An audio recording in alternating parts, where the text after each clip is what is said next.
आज का विचार 107.8 FM हिमगिरी की आवाज, आपकी अपनी आवाज। 107.8 FM हिमगिरी की आवाज, आपकी अपनी आवाज पर आज का विचार। हमें अजनबियों की चिकनी चुपड़ी बातों में आकर उन पर भरोसा नहीं करना चाहिए, अपितु उनसे सावधान ही रहना चाहिए। चलिए एक हास्यप्रद लेकिन ज्ञान भरी कहानी से समझते हैं। एक राजा के शयन कक्ष में मंदिरा सर्पिणी नाम की एक जू ने डेरा डाल रखा था। रोज रात को राजा जब सो जाता, वह चुपके से बाहर निकलती और राजा का खून चूसकर फिर उस स्थान पर जा छिपती। संयोग से एक दिन अग्निमुख नाम का एक खटमल भी राजा के शयन कक्ष में आ पहुंचा। जू ने उसे देखा तो उसे चले जाने को कहा। उसे अपने अधिकार क्षेत्र में किसी अन्य का दखल सहन नहीं था। लेकिन खटमल भी कम चतुर न था। बोला, देखो, मेहमान से इस तरह बर्ताव नहीं किया जाता। मैं आज रात तुम्हारा मेहमान हूँ।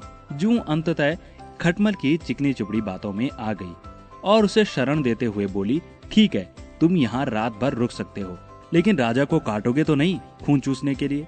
खटमल बोला, लेकिन मैं तुम्हारा मेहमान हूँ, मुझे कुछ तो दोगी खाने के लिए, और राजा के खून से बढ़िया भोजन और क्या हो सकता है।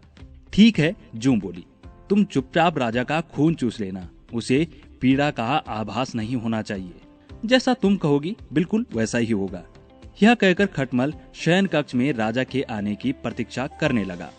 रात ढलने पर राजा वहीं आया और बिस्तर पर पड़कर सो गया। उसे देख खटमल सब कुछ भूलकर राजा को काटने लगा, खून चूसने के लिए। ऐसा स्वादिष्ट खून उसने पहली बार चखा था, इसलिए वह राजा को जोर जोर से काटकर उसका खून चूसने लगा। उससे राजा के शरीर में तेज खुजली होने लगी और उसकी नींद टूट गई। उसने क्रोध में भरकर अपने सेवकों से खटमल को ढूंढकर मारने को कहा। यह सुनकर चतुर खटमल तो पलंग के पाए में छिप गया, लेकिन चादर के कोने पर बैठी जू राजा के सेवकों की नजर पड़ गई और उन्होंने उसे पकड़कर मार डाला। इसीलिए कहते हैं, अजनबी की चिकनी चुपड़ी बातों में बिल्कुल नहीं आना चाहिए। सुनते रहिए हिमगिरी की आवाज, आपकी अपनी आवाज।